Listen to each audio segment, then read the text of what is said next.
like the person who people want to come and grade me, like ICANN officials. They should not be in this class. And then I see some people who might benefit, but nonetheless, I appreciate the humility, Mr. Alex, and everybody who is already here. Thank you very, very much. And I also hope you contribute, if you have any opinions, any application beyond whatever I have planned. Okay, so the title of today's session is, I call it the almighty accounting equation, because I originally have an engineering background, and in mathematics, there's this almighty formula. And the reason why it's called almighty formula is because you can use it to solve, a lot of things that relate to calculating things around triangles and the rest. So for accounting, for finance, right, there is that equation too that is very much like that. In fact, if you ask me, I think it's bigger than what we call the almighty equation in mathematics, because in finance, in accounting, everything bows down to this equation, the accounting equation. So I'm going to take us through it. Again, for some people, it will be like a refresher. I'm open to you contributing or bringing another perspective to it.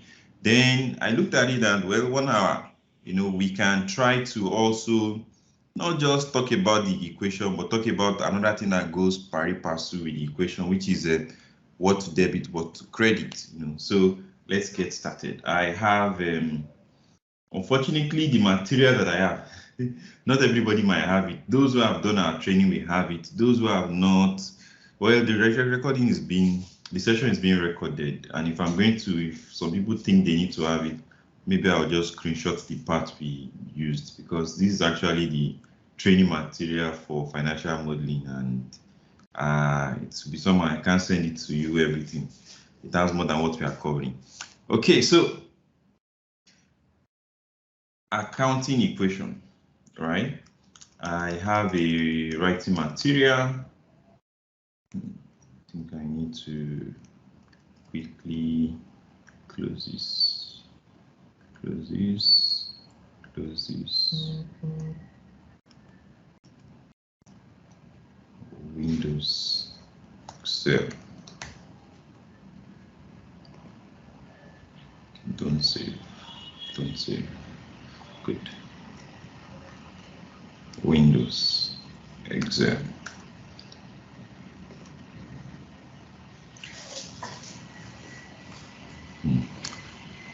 I have a whiteboard. Whiteboard. Yeah. So that's what I want to pull up. And it's in Excel. That's the cool thing about Excel. Now I'm beginning to be more creative with, my use of Excel. So instead of trying to look for what to use to write, I use these things to write in my trainings now. People are always amazed. They're like, is this Excel? Yes, it is. So without taking too much time, because I'm going to ramp up speed, accounting equation is the foundation of everything in corporate finance.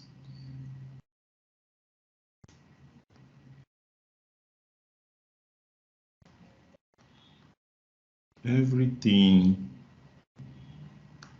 in corporate finance, and more specifically, if you're going to do bookkeeping manually, nowadays there are software that does it.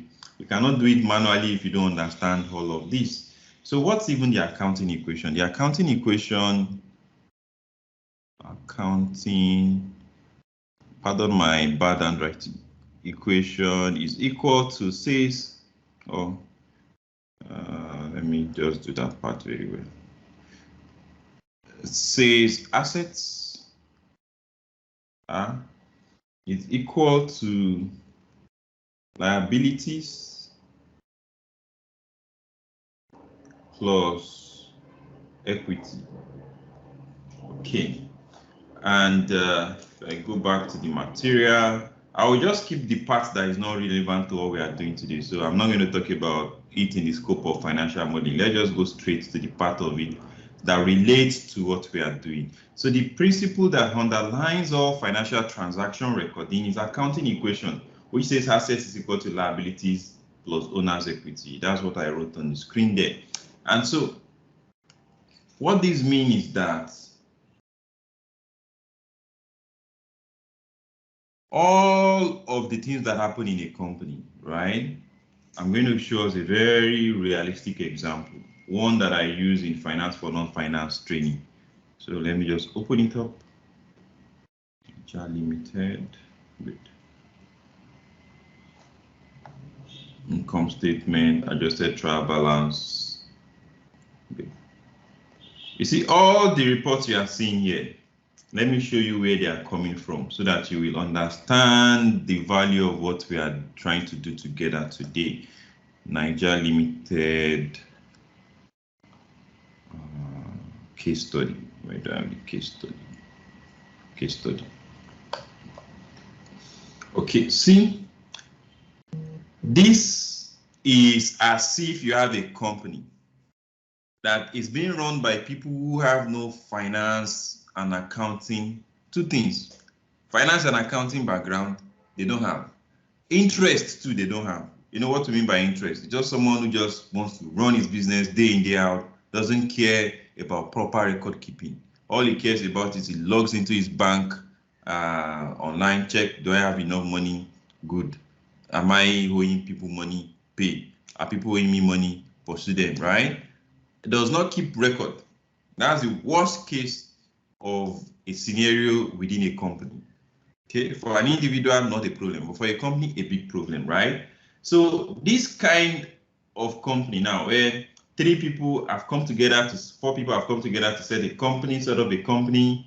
This company they have set up, they're just keeping records in terms of receipts and explanation of bank statement. How can you, look at all of what they have said? You can see these are like somebody telling you who we on 2nd of January we bought this. This is the receipt. How can you, at the end of it, create the financial statements? In fact, create a trial balance out of it.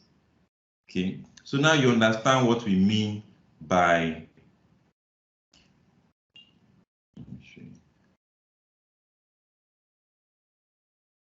that's what I mean by is the foundation of corporate finance. Everything in corporate finance hinges on the financial statement. If at the end of the year you want to go file your tax, 1 year has ended, they're going to say go and do your financial auditing, and then that's what will be used to do your financial statement. So in context, right, what I'm trying to take us through today is an explanation in a very practical way of how understanding of this underscores everything that happens in corporate finance. So if you are going to end up rising to the level of CFO, CTO, and even MD, management level, where you are going to be giving the direction to the company, you're going to have to ask for budget. Your plans must align with the corporate goal of the company. There must be a corporate finance knowledge on your behalf, on your side. Then this is something you cannot avoid. It might look like what you have no interest in. Let me see if someone has a comment. You can see. But I hope we all can see my screen. Oh, my screen is not showing. I thought it was showing. Okay, I'm going to stop sharing my screen and start again. Okay. I hope it is showing now. Okay. Yes, it's okay now. Okay, thanks, sir. So let's start. There is a company, they do not keep financial records, they do not have any accountant in-house, and you have joined the company, you have this knowledge, you are now like on their management team in whatever capacity you normally are. If you are an operations person, you are the head of operations, CEO. If you are a marketing person, you are the CMO. If you're a finance person, then double thumbs up, you're the CFO, right? Or maybe you're even the MD, right? They've hired you, and you need to understand what has been happening in the company. Yes, you can hire a third party, but now we are doing financial modeling kind of a training, or should I say a session. So how will you, or whoever we do it, go about it? What is the knowledge the person needs to have? Okay, great. So everything in finance, corporate finance, bookkeeping says assets equals to liabilities plus equity. So what does that mean? Every transaction, every financial transaction, any transaction that involves money moving, must obeys this rule or this equation. Okay, so what are assets? Just quickly understand what assets are. Assets are what you own as a company or as an individual too. So that's why I'm just going to use what you own to be used to derive economic benefits. So this to be used to derive economic benefits is just to be religious about the definition. If you like, don't use it. It's still an asset on your book. To derive economic benefits.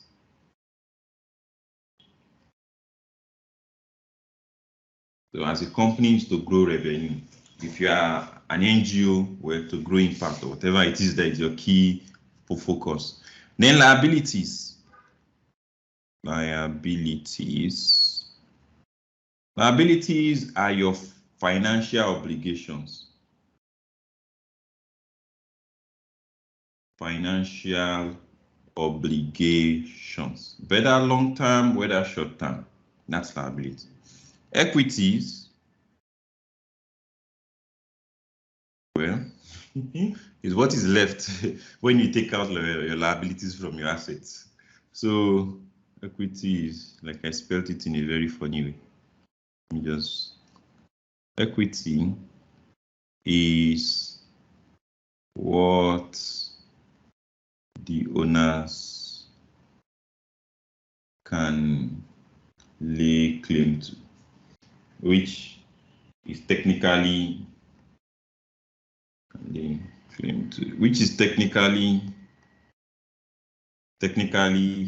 assets minus liability. What is left after you've settled all your financial obligations? Okay, then let's quickly talk about what are the kinds of things that are assets. Okay, can I get some answers from us? What are the kind of things that are assets? Cash is an asset. Property is an asset. Look at the time. Okay. Property is an asset. Equipment is an asset. If you buy vehicles, they are assets. So from the word, the things you own, you get to have a good, a direction as to what are assets. Inventory, the things you have in stock that you can use to sell or that you can use as to manufacture your goods. Even the part that is a bit not too easy for people to get if they are not already in the accounting line are things that are accrual based or things that involve, so for instance, receivables. People owe you money. Yeah, it's an asset on your side because that money is your own, even though it's not sitting with you, right? Like, I don't know if you have needed to take a loan from as a company, individual, it might not be easy, but there are some banks that allow SMEs to take loan against their receivables. So they look through your books and they're like, okay, when they sum up both your current cash and receivable, they're like, okay, you know what, you can take up to 80% of the value. So it's not just an asset in a theory concept. It has implication in practical concept. Just give me more if you think there is anything I've missed out. Let me create on the line right beside liabilities. So what are liabilities? Okay. Sorry. mouse has disappeared.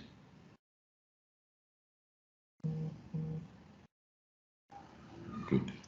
So liabilities, example of liabilities are the money you own. So if you have debt that you are carrying, you owe people money, right? Also too, you can owe people like you bought from them and you have not paid them, your suppliers, you bought, you've not paid them, we call it payables. What other common things are here? Even tax that you are supposed to pay, you know, just tax can be on asset and liability side. But anyway, let me say deferred tax. But now the liability side of it as a liability, there is what we call unearned revenue. Let me just add that. Unearned revenue.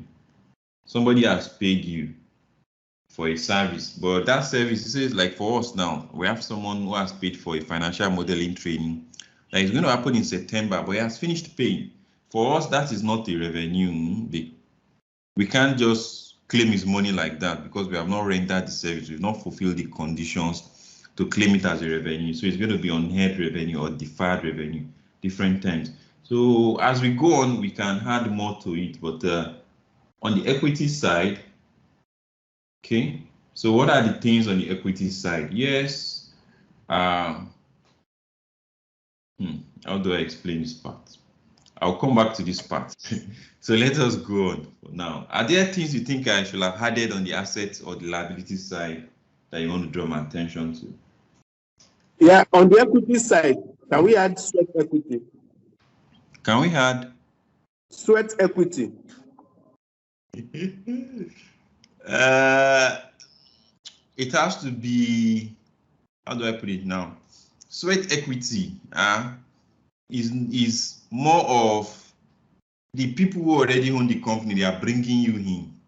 So you are now saying, I know I've not contributed money, or the money I've contributed is not, if we're going to use that to share our ownership, right?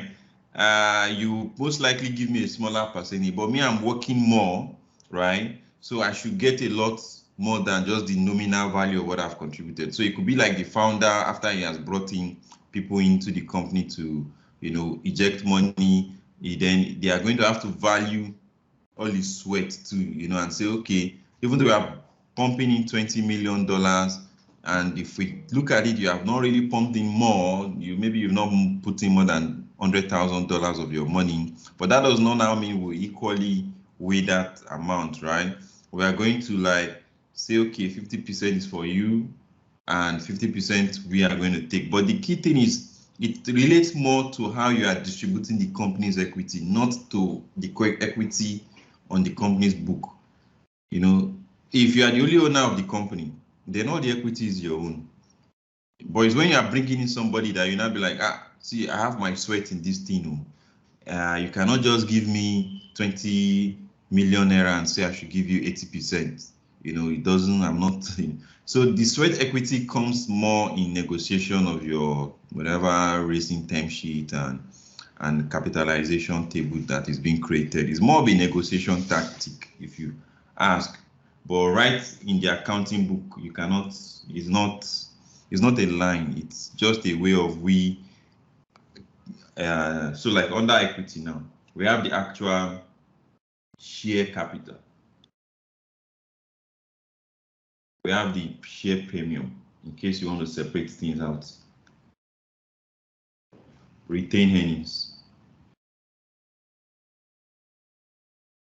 These two are the two part. These two are the things that relates to how the money is being shared. If I open any financial statement, right, those two are the things that show this is the equity, book equity anyway, because there are many ways you calculate owner's equity. You can decide to go and get market capitalization, but the moment you are using the book value, right, and you are looking at how people are sharing what they are pumping, the money that comes directly from people, your investors, the money that comes from them is these two.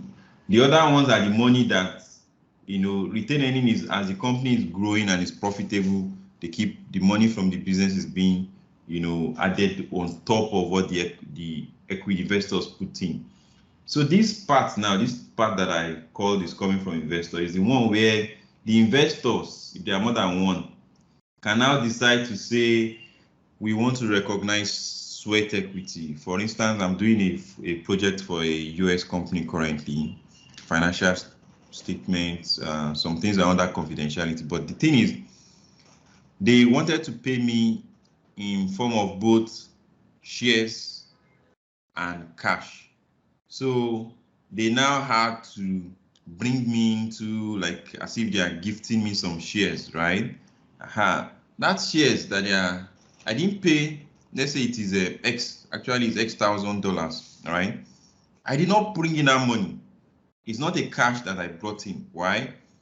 I did not come in as a angel investor or whatever kind of normal investor and say, okay, I believe in this dream. I'm putting down this amount of money to become part of your equity owners, right? If I had done that, perfect. But I have not done that. So what I have done is Michael has put in some sweat. Well, that's the word anyway. Has put in some sweat in helping us with this and that. We want to reward him. We want to pay him with equity, right? And so the same thing too with sweat equity is the fact that this person, Mr. Olufade, has been working on this thing for a very long time before we came in. So we have to recognize that his efforts. We have to put it in consideration when we are sharing. So it's all about how we are sharing that authorized capital shares, that's issued shares. So on the book itself, it's not there. Okay, so any other comments or anybody wants to say something about that? Let me look at the time. Okay, so let's now go into the practice of how this applies. So I want us to look at this example that I have raised. I want us to look at a company that today, or let's say today is January 1, 2016, they came together. They started the business, they pulled together 500 million naira, right? And so if you and your friend come together and you decide that you want to start a business, right? You decide that you want to start a business. You brought in 500 million naira. This 500 million naira, you brought it in as cash, right? Both of you incorporated the business, right? So that means this same 500 naira becomes the equity that you have brought into the business, right? And if you think about it, assets equals to liabilities plus equity, right? What does that mean? 500 million naira equals to 0 liability plus 500 million naira equity. Clear? So let's move on.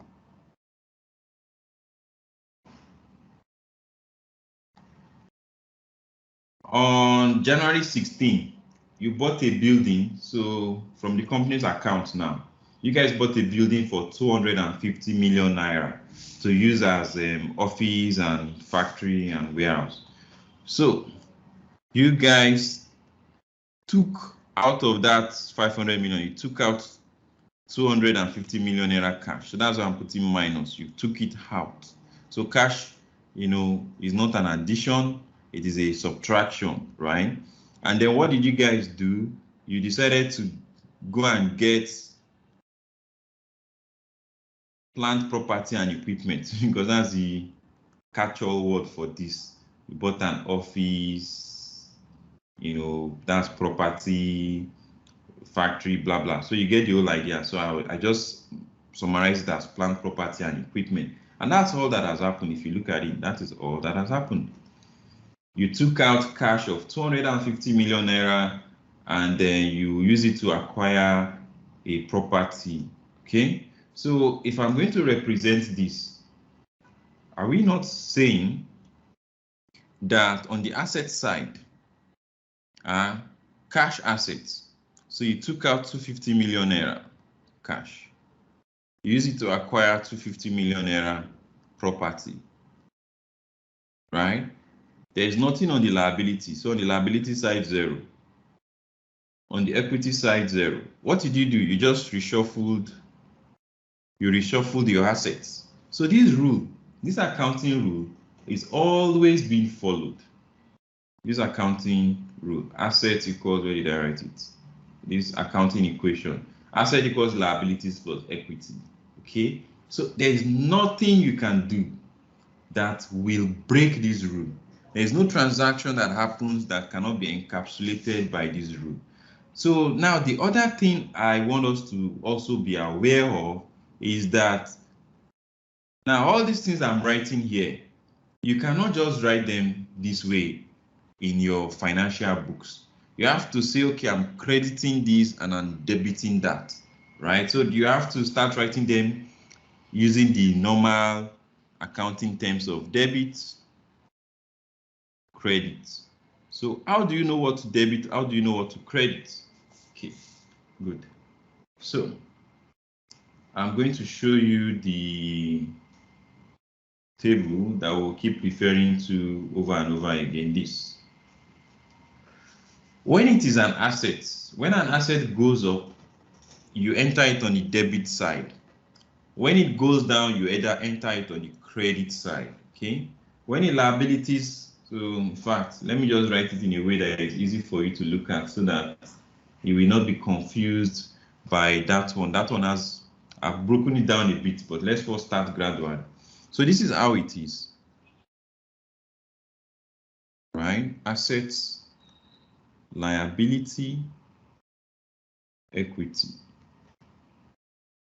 Okay, so it's always debit on the left, credit on the right. That's just it.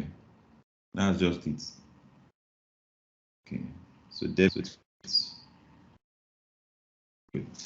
Then when an asset goes up, increment goes on the debit side. When it goes down, if you ask me, this is the only thing you need to memorize. It's like 1, 2, 3, 4. You know, you have to just memorize is 1 is 1, 2 is 2, 3 is 3, 4 is 4. You know, you can't be like, can somebody prove to me why 1 is 1?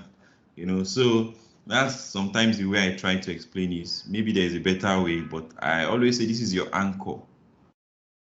Know that asset is equal to liability plus equity, right?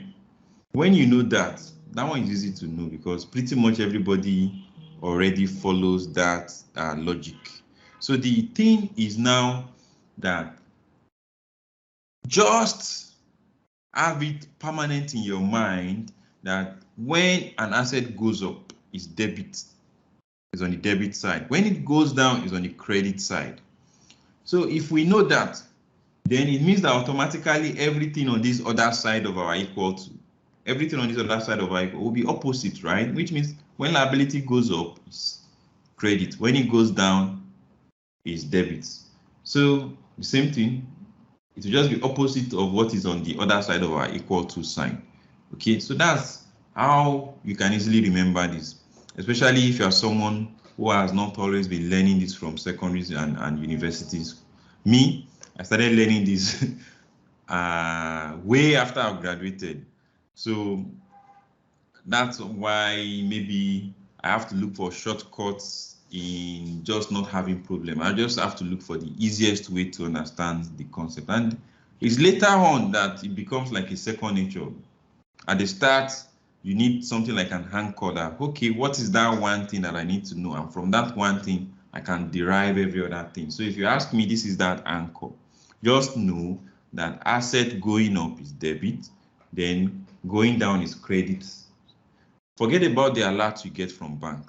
Don't ever use that as a way to decipher stuff, because that alert you get from bank, it is from the bank side of the transaction, not on your own side. So it's like the opposite of what you should be doing. So I always tell people, just forget about that one. If they ask me in class and say, you know, when I get an alert, I say that one, just throw it out of your mind when it comes to what we are doing, because it is not that alert is not coming as if it is a transaction that will be recorded on your own books. It's coming as a transaction that is recorded on the bank's book. So what is coming to you as inflow is actually outflow at the bank side. So automatically it is the opposite of whatever they are telling you that will be happening to you in your own book. So I just say forget that one. Don't just even try to use that as an anchor. Otherwise you will just confuse yourself the more. Okay, just know without trying to overthink it that when an asset goes up, debit side transaction. When it goes down, credit side transaction. Good. Once you know that and you know small mathematics that if that is what is happening on the left side of the equal to sign, then every other thing on the other side of the equal to sign will be in opposite direction. Clear? So with that we have said, just think about it. Think about what we've been doing now. So if I scroll up, so these two things we have done, if I was going to write them, will it not be that on the assets, which in this case now we need to even be very specific and talk about the type of asset. So we say transaction number one, what happened is that on the cash account, on the cash asset account, so cash account. So on the cash account, we had a plus of 500 million naira. So what does that mean? It's going to be on the debit side, 500 million on the debit side. So what's the other thing that got impacted? On the equity side, so if I say on the equity, if I do the debit and credits, right, we also had an increase in the equity side, right? So an increase in the equity side is on the credit side. So can you see how these always balances out? When you sum up all of what happened on the debit side, they will always equal everything that happens on the credit side. Double entry rule in accounting. But the key thing is a derivative rule. If you follow this very well, it will always play out that way. Okay, so let's go to the number two thing that we did. We said we bought, so which means on the cash account, debit, credit, we took out 250 million. So cash went down. Going down on an asset side is credit transaction, 250 million. Then what is the other account that was impacted? The property account. So the property account was impacted, right? So the property account, what kind of impact? Was it like an upward or a downward kind of activity? It increased, and we said increase is on the debit side. Okay, so now that I've explained this, is it clear? Because you are going to help me with the next question. So I have done 2 for us. We're going to go to the number 3, and we'll see how we can do it together to be sure that you've gotten the concept. So I'm going to go to number 3. So number 3 transaction. Number 3 transaction. So this is number 3.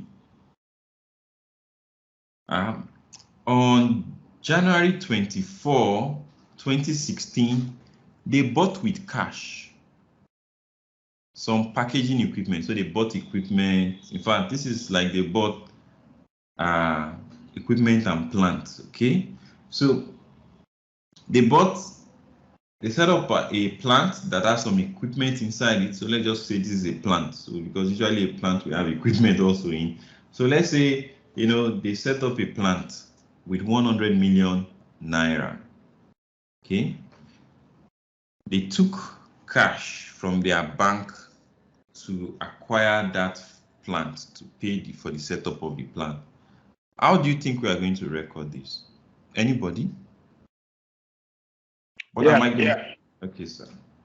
Yes. Okay. So from this now, cash is given out. So let's say cash is given out 100 million. Yes. We credit cash account, then we debit equipment. So cash and equipment. So following what you said, we credit 100 million. So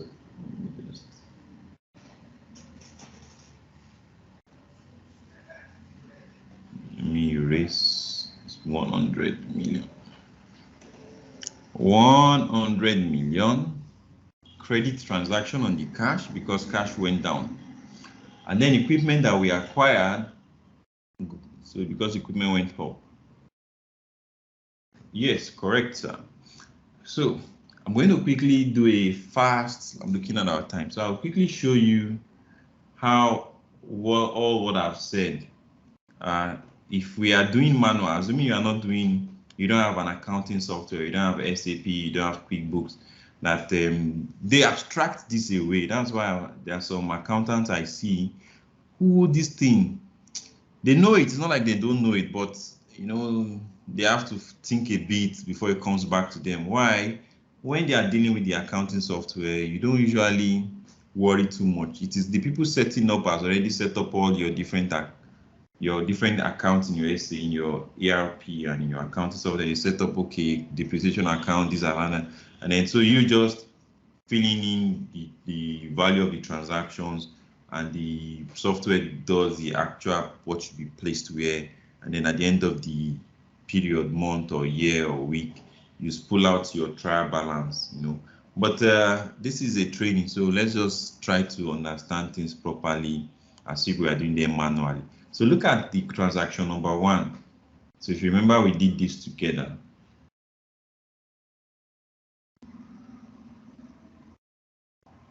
We did this together. So if you look at what we did, cash account gets debited, equity gets credited. Cash account gets debited, equity gets credited. Clear. Then transaction number 2 is where we brought property. So what did he do? Cash account got credited, property got debited. Cash account got credited, property got debited. So in the old rule, when you do journal manually, you always start with the debit side. So that's why it's having these arrangements where debit always comes first, then the credit side is always indented. So you see that there's like some space, you know. So that one is just in the days of paper to make things easy to reconcile and to spot errors. But nowadays, nobody does this on paper. It's not possible to do this without hiring many staff when there is software. So most companies don't use paper anymore. Then let's do the one that Mr. Olufade has just helped us with. And you see that is exactly what he said. So thank you, sir. Number 3, cash account gets credited, equipment gets debited. So putting the debit side first. So equipment got debited, equipment got debited, cash account got credited. Okay. So let us now use that to work together. Work all of this. So let me reduce this a bit.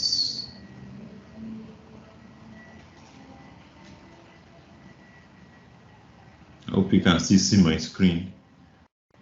So if we go at it one by one, you start noticing on January 26. So we bought an inventory. We got supplied some of our raw materials from our supplier. Well, inventory, you know, we stock our inventory, 80 million naira. So inventory went up. Inventory is an asset. So when it goes up, it's on the debit side. We used up cash, right? So what I want to point out is this is how all of this that I have explained, how I have been able to capture them in a debit and credit style of capturing, which is we created a journal, we've entered what should be on the debit, what should be on the credit, and if you add them up together at the end, they will always equal. So if I come in here and I total everything here, so if I sum up, let me just zoom this. If I sum up all the things that have happened here, if I have not done any mago, they should add up, see? They will be the same, okay? So naturally, this is the first check in every financial record keeping, double entry check, checking that there is no orphan transaction. There is no transaction that was entered in one place, but the other side was not captured clearly. Because for everything that comes in one place, it must go out through another place. Let me use that word, okay? So there must be that balance. There must be, how do we use to indicate that? You know, there must be like a sync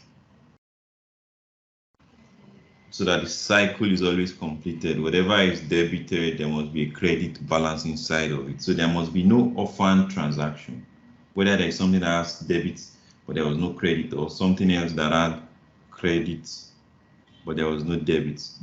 This must not happen. Only this, you know, must happen. So now back to the problem. The whole essence of doing this is so that you can be able to get out your trial balance and financial statement. So that's why I said this is the bedrock of corporate finance, right? Because corporate finance to most people is like, okay, what's our financial statement? Okay, so what's our profit or loss account? What's our statement of financial position, our balance sheet, you know, and then what's our statement of cash flow?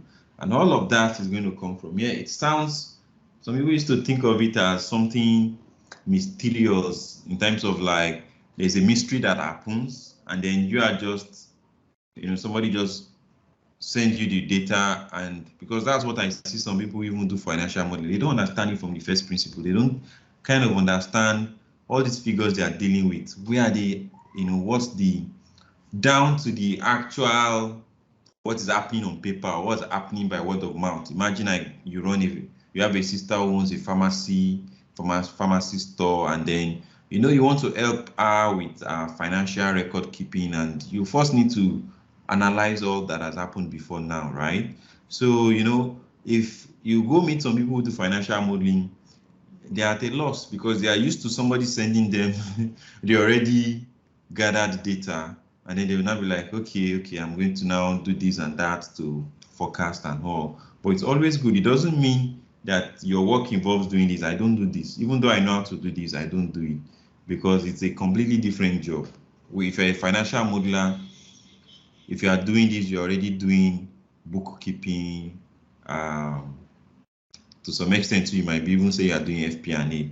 But if you are just to do a financial model, then this must have been done by someone else, by software, by whatever, and that becomes your own input.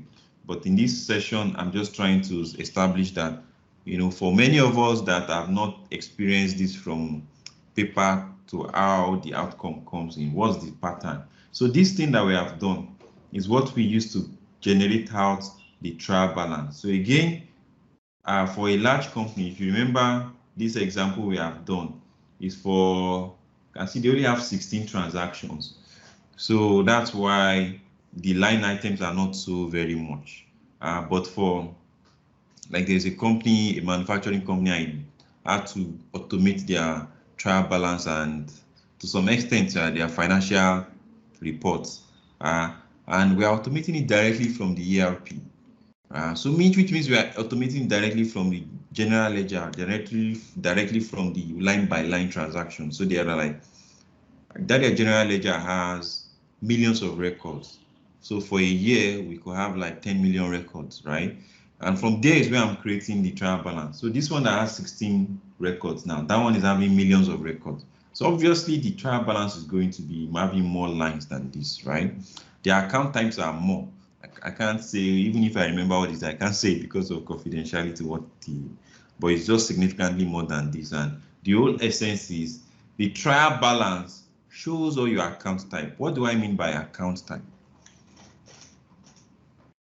If you remember what we were doing here, this is an account type: cash account, equipment, receivables account, inventory account, payables account. In fact, some companies, large companies, we normally even have an account officer, like an accountant, that they will say this person is the payables officer. They will say this person is the receivables officer. Why? The person just managing that. That's his work to keep track of all the payables, all the receivables, the analysis. So like for receivables now, the person might be doing things like aging, receivables aging, because receivable means money that your customers are owing you, right? So, but that's just by the way. Some other person might be in charge of the fixed, the capital assets, the plant property and equipment, the things that needs to be depreciated, so that the person is keeping track of the depreciation, posting the depreciation, posting the initial value, disposal, and what have you. So big companies might not even allow one person to be doing all of that, so that there is minimal error and they can do more analysis out of it. Summary is that these are the account types. So for a large company, there will be more. Salary might be an account type, personnel expenses. Depreciation is an account type. Inventory, receivable, vehicles can even be called an account type separately, so that they can keep track of what is happening in that. So the summary is that all of what has happened here, right, we are now taking them and putting them as different accounts. So that's why you will hear the word GL account, general ledger account, general ledger account. So as a company, depending on your size and how well you want to track things, you will now create and say, okay, our revenue or sales account, you will now give it a code and say, okay, sales account is maybe it is sales will be under equity. So maybe you could say it's 7001.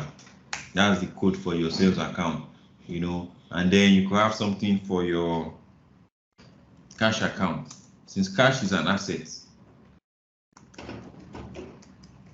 so cash could be 100 something, right? So you might be noticing that there's a pattern I'm trying to follow, right? So in most accounting software, they always use different starting number for assets, liabilities, then revenue, expenses, other gains or loss,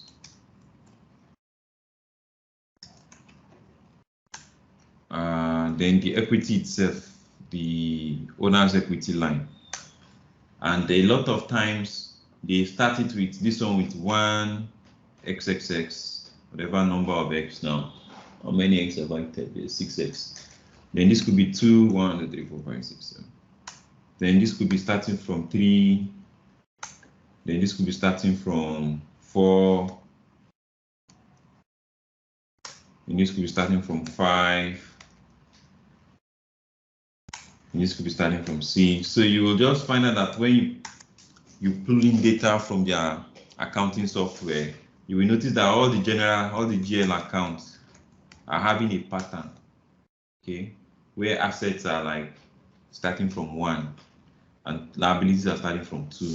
Again, there's nothing set in stone. I'm just trying to match book knowledge back to what we experience, what we notice in the real life, when you are now in the workplace and you are seeing all these patterns. Okay, so back to here. What's the time? Okay, I have like 10 more minutes. Once I take all that has happened here, which we already know how to do, we've done this together. I now put total of all that was in the debit side. I put it, right? I put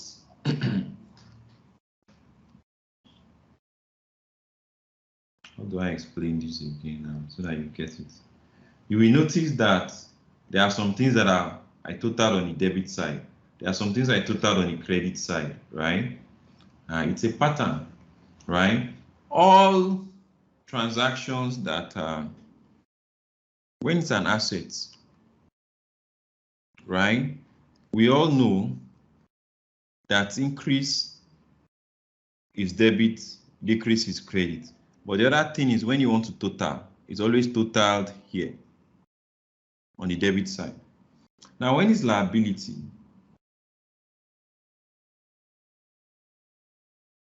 it's the opposite. Remember what I said? You only need to remember the asset, just flip it for the other side. So debit, credit, increase, decrease, total happens here. Equity. Now there's something about equity. Equity has some further breakdown. I'm not going to talk about it today because I don't want to confuse what you have learned. It's also totaled. Okay. So that's why you will notice that is the total that I am bringing. Where is that place now? In my trial balance, is that total that I'm making to reflect and say, okay, this is the total for the cash account transactions, their asset type transactions, total for, let me just leave it like that so I don't confuse us more. So, and remember, they must always balance out. The thing is now, most accounting software will not do it this way. They will do it this way for you. They will just show you the ending balance. So even for the company that I did for, this was how it's pulled off. You know, it just pulled off on the ending balance. Yes, in the transaction table, there was a credit side, there was debit side, but when we were doing the trial balance, what we did was we took the value. So apart from credit side, debit side, there used to be also another column that we have the ending value, or they can call it different names, but what it does is it gives you the differential between these. So when the thing is it will now automatically give it a sign based on where it should be. You know, it will give it a sign. I'm not going to go into how that sign comes up, but the key thing is that at the end, if I'm summing up all of this transaction on the ending place, there will be 0. Something is wrong. There should be 0. Where there should be 0. I can't debug right now, but at least you can see this, everything here is equal to everything here. Okay, so there should be 0 anyway, so let me manually put the 0. So all of this will now be 0. That's how you know your trial balance is correct. Just sum up all the ending value, they should be 0. Later on after this training, I'll go and check what is causing the problem in this one. Maybe I have mistakenly put a value wrongly somewhere. It's not difficult to find out. It will just be something that I forgot to put the symbol there. Well, let me just select it again.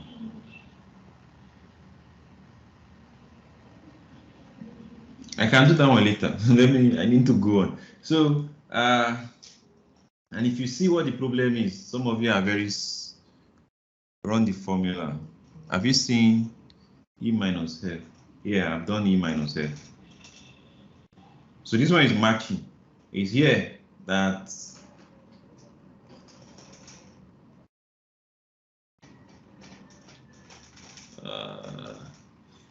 we can debug it later, but this one is working fine, so I don't want to waste too much time. But thanks, Mr. K. So it's working fine as regards E minus F is 0.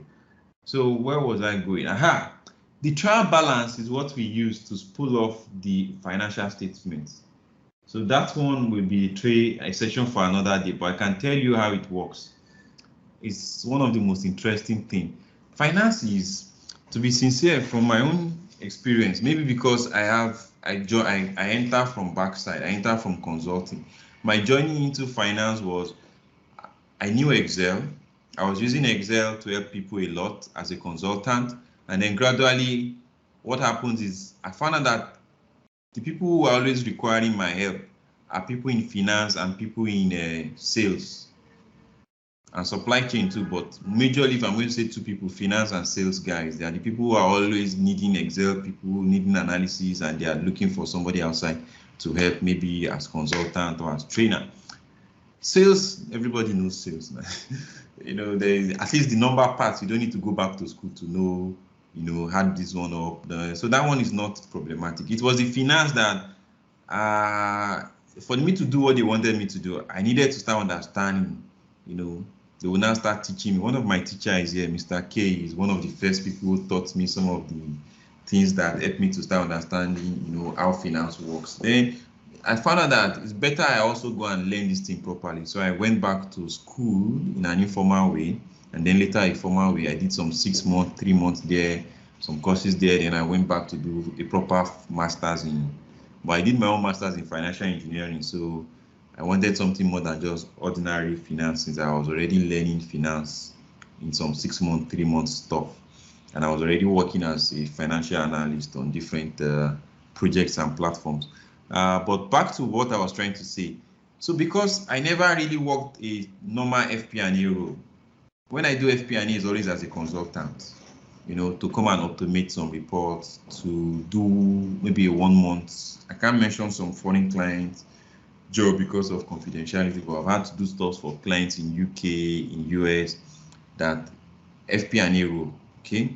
But because I'm not full-time, my own is much more tilted towards coming, automate things, or set up a system and move out and let it be running by itself, okay?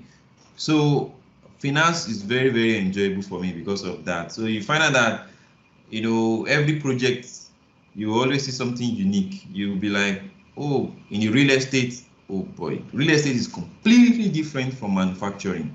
And then when you go to financial services, then fintech, everything all goes haywire because their own business is spread-based. Almost everything is just different. If you take a bank's financial statement, you will just look at it and you look like, this does not look like a financial statement. Especially the profit and loss, you'll be like, this is completely different from what you see when you look at the manufacturing company's book. So it makes it really enjoyable for me. But back to what I wanted to say. So when we are building the financial statement, everything naturally comes from a trial balance.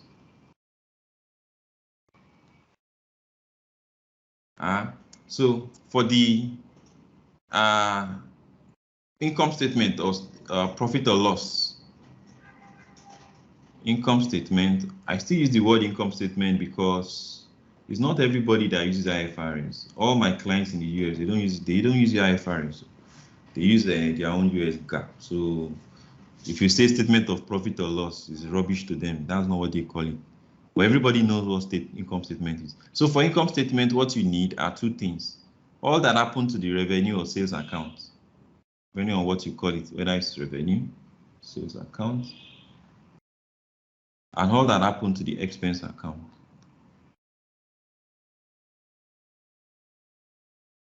Those are the two accounts that you need to generate the income statement. For the balance sheet,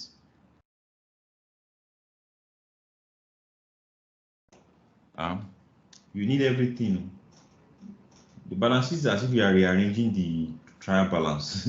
You're arranging them like, okay, what to be on the asset side, what to be on the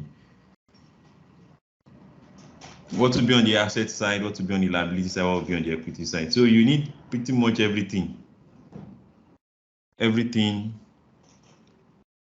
Not pretty much, everything in the trial balance is going to contribute. Okay, the recording will be out by tomorrow in the trial balance. Everything in trial balance will create for you the balance sheet. Then the cash flow statement. Cash flow. Why do I always do this Control Z? Cash flow. Cash flow statement. That one too is quite straightforward. It's all the things that happen to the cash account. The only issue is just that there are two ways of doing the cash flow statement. So there is way one, the direct method. So if you are doing the direct method, then this is it. If you are doing the indirect method, then you are going to need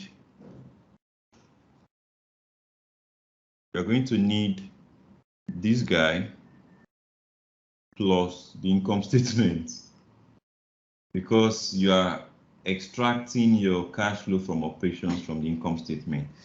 So that's the only thing. But when people if you are not trying to follow IFRS and you just want to do, I think IFRS doesn't even mandate you to do. The advantage of indirect method is that it allows for modeling. So in financial modeling, we always use the indirect or forecasting.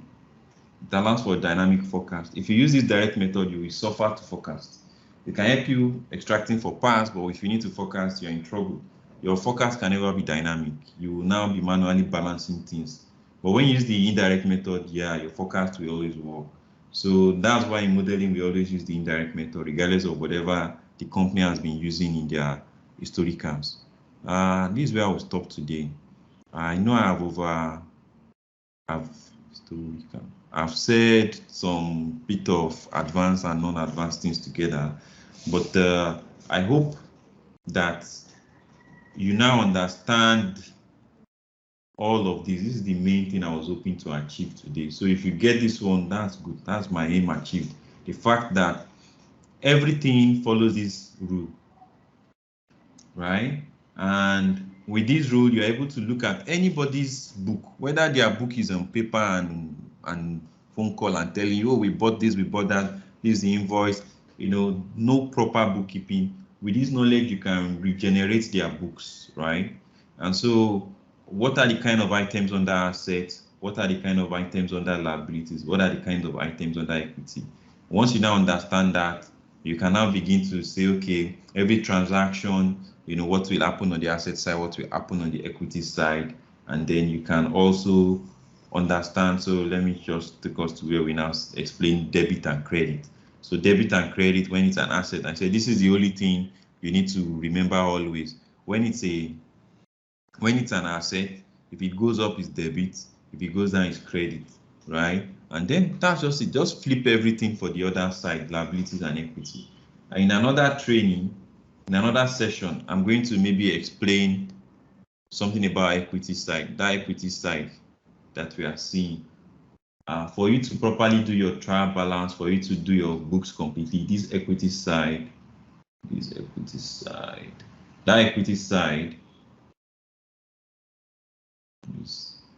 this equity side, right, is further broken down into revenue,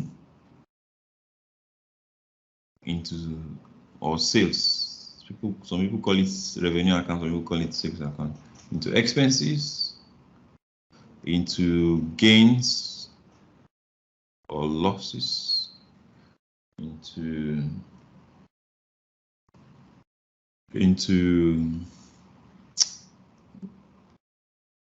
equity itself, which you can further break down to retained earnings and blah blah, and the provisions. Yeah, on the minimum, these two, you can further expand them. So in another session, I'll explain how that is done, or why that is done, and how. And the whole reason is that it affects our debit or credit. So revenue, because revenue or sales is as if equity goes up. So that's you credit sales when you make new sales, and you debit it if there is a reversal to be done. Expenses is as if you are taking from your equity, right? You are taking from your equity to pay. It sounds funny, but I have to explain it the proper way another day, not today. So that's why when you incur an expense is a debit transaction, and if it's a reversal or something on the other side. Then gains, if it's a gain, maybe I should separate gains from loss anyway. If it's a gain, then it's as if your equity went up. Anyway, we'll do that one another day. Any question from anybody in the house? Any question or contribution or comment or what have you? And we need more speakers, so I need to let you know. I'm getting tired of being the only one presenting on this our financial modeling. And you know the funny thing, the other ones, office hour webinar. I want to show you the other sessions. You will see how we always have people. How we always have people from all over the world, all over.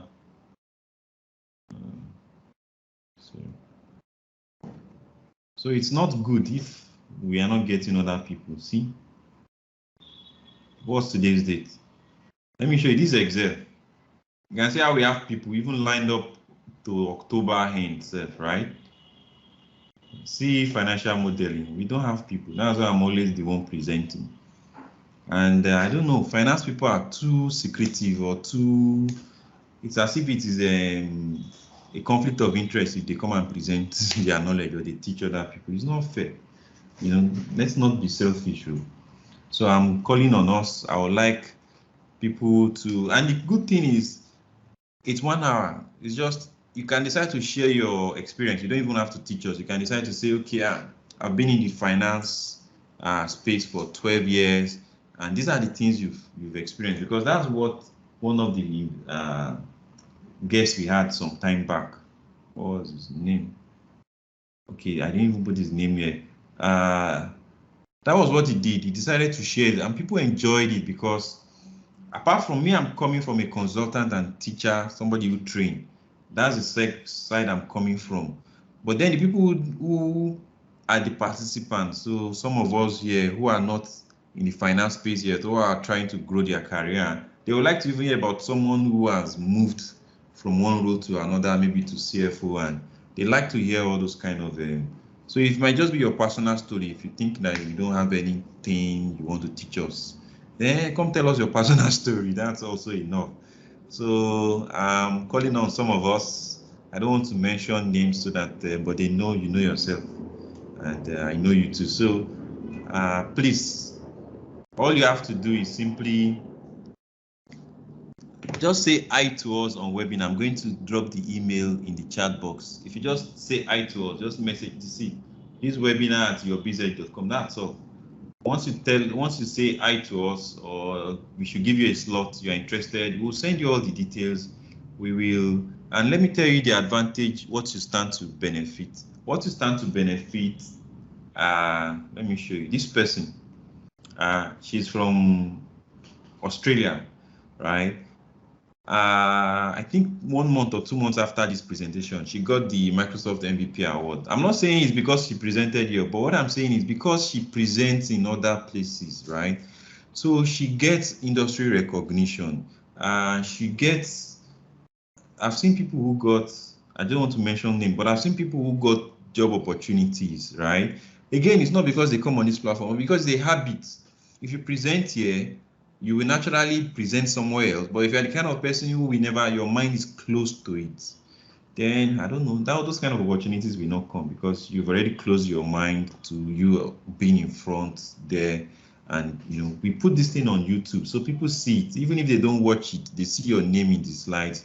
They see, so you won't have struggle convincing anybody that your name will just pop out. When they see things that are related to you, so you're like, I've seen his name somewhere.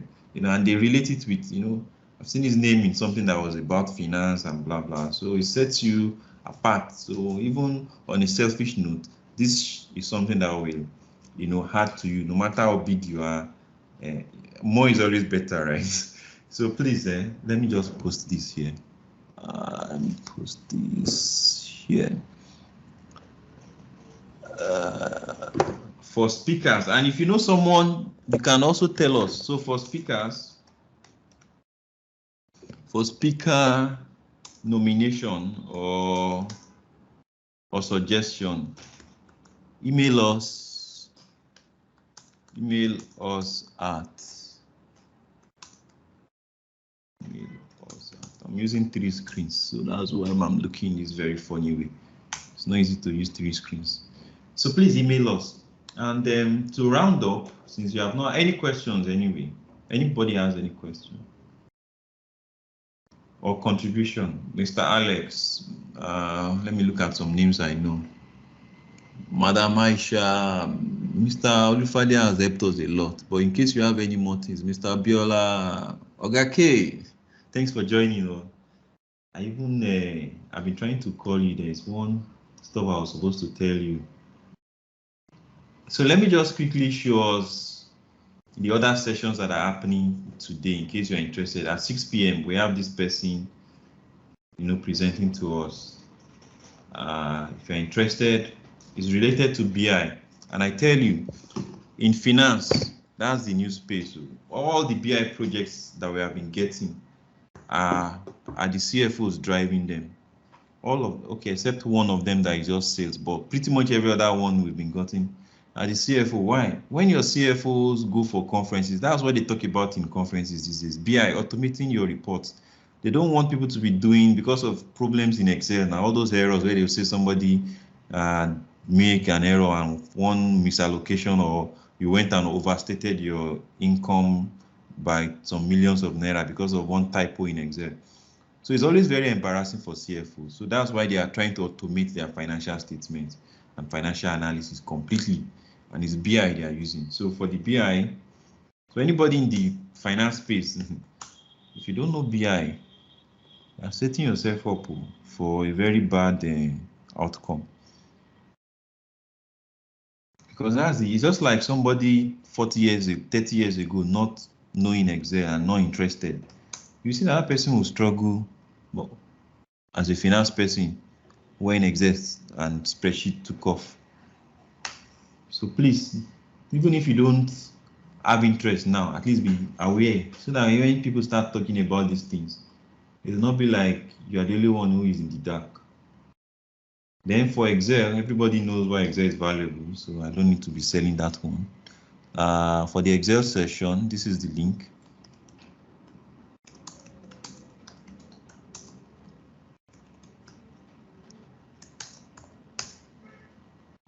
Okay, good. What other things? The sponsor of this training, of this session, is your BSS. So please help us to stay in business. So what do I mean? Like if you know anybody who needs training, anybody who is asking for referral, I know some of you already do that for us, so we are grateful. But please just always have us in mind so that we can be able to, for training needs, we can be able to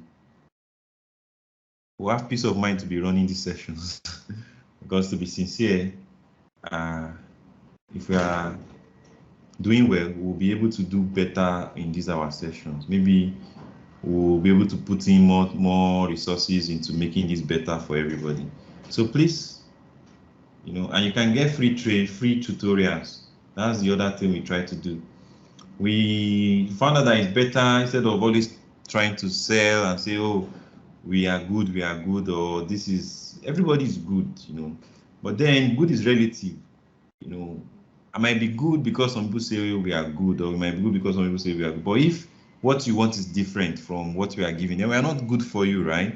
So what we allow is, we have a tutorial page. You go there and you go and have a taste. So from the tutorial page, you can even see, are we the kind of person you would like to recommend or get a training from? So you don't have to do black market where it's until you pay before you see. You can just go and have a taste, and we are not ashamed. If we think we are not the kind of people you are looking for, good. But we also know some people that they think we are like the next best thing after butter and bread. For online classes, and we are trying to do some things where we are trying to create micro courses, where we'll create a course on just depreciation schedule or asset. Madam Rianat, sorry, you say I've not been answering your question. Yes, there will be recording. The recording will be out on Monday, which is tomorrow. Let me give you the link. It will always be out on our YouTube. So that's where, or even on our website, you will see it. But let me just give you the YouTube. So if you go here, you will always see it. All the recordings will be available at. Okay, so thank you. And another thing we are trying to do is we want to help companies audits. What do I mean by audits? We come to your company, we help you look through all the reports and tell you what can be made better. Like I've seen cases where in a company, right, two people are creating the reports, but they are using different methods. It's very common in finance because take for instance, when you want to do things like FX translation. You know, there are some things that you will do at average rate. There are some things you will do at historical, like purchase, what it was, the rate when you bought the asset or do that transaction. And there are some that it will be at some, how do I put it now? Instead of using, there are like 4 methods. Let me just say there are 4 methods, right? So what used to happen in some, I've seen a company where one subsidiary or one arm was using one method, the other arm was using, both methods are correct, but because they were using different methods, it's not easy to do a normal consolidation, right? But then they didn't know why until somebody came to look at it and try to audit, right? So there are so many things that I noticed that you see a case where, because some staff did not know about pivot power query, they're using a very long method, the method we used to use 6 years ago, 7 years ago to create report, the methods that take them 4 hours. Whereas with Power Query, the same report, they will do it in 10 minutes, right? But they don't know, right? And some other cases, some know, but because the company has not updated their Excel, or not everybody is using the version of Excel that has that thing, they are losing value. So what we do is we come in, we go through all of your important reports, both Excel and Power BI, and then create a comprehensive report that says, these are all the things that can be, these are like the low-hanging fruits that can be taken advantage of to improve productivity for everybody. So we are also offering that service. You know, at this stage, thank you very, very much for joining. Any contribution, any comments before I round up? Anybody wants to say something? But we are all good. Okay. So thank you very much and see you next week. If you're interested in the Excel one that will happen at 4 p.m., then yes, join us. I'm also interested. I want to really also be aware of what the things I should be aware of as regards BI in the Excel space. So let's again meet again at 4 p.m. if you're interested. Like I told you, please don't close your eyes to BI. Even if you are not chance to join today's BI, open your mind to it. I'm not even a staff in a company where my role is finance, but you know what? I join groups, finance groups, CFO groups. So I always see what the trend is around, what the conferences are talking about. And you know what? The conferences are increasingly talking more about BI. They're increasingly talking more about how you want to reduce the errors that come from Excel and the fragmentation and just move everything to a platform that you have control and things you can just verify the thing is error-free once, and you will know it will always be error-free for life. You know, so BI is a very big thing for those of us in the finance space to be aware of. Whether you want to do Power BI or another, just be aware of BI, not necessarily a particular product, but what it does and how it's influencing things in the finance space. So thank you very, very much and see you next week. Bye-bye. Thank you. Right.